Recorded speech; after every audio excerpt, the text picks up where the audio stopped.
होता है। और इसको आपको विभाजन से पहले 1947 के सियालकोट के उदाहरण से समझना चाहिए। सियालकोट इस वक्त पाकिस्तान में है। अब आप देखिए कि सियालकोट में किस तरह का वोट जिहाद हुआ था और जिसके कारण हिंदू आज वहां पर हिंदुओं की स्थिति क्या है उसको आप समझिए सियालकोट में। अब ये सियालकोट पाकिस्तान का हिस्सा, लेकिन क्या आप जानते हैं कि जब बंटवारा हो रहा था, विभाजन की बात चल रही थी, तो इस सियालकोट में कितने हिंदू थे? सियालकोट में हिंदू बहुसंख्यक थे, 2,31,000 हिंदू थे वहां पर, और मुसलमानों की संख्या इससे कहीं कम थी।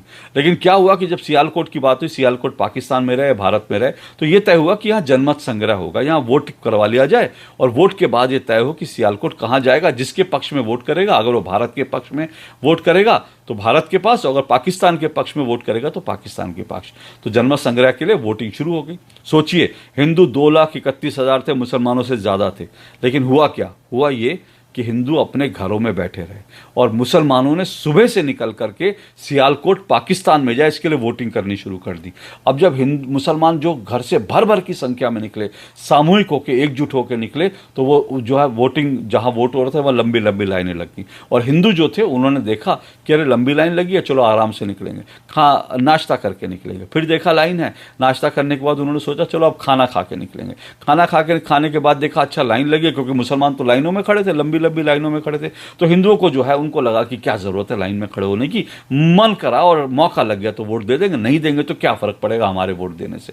तो उस तरह से वो लोग वोट देने निकले नहीं, और उसके बाद शाम तक क्या हुआ, वो वोट नहीं दे पाए और उनका वोट नहीं हुआ।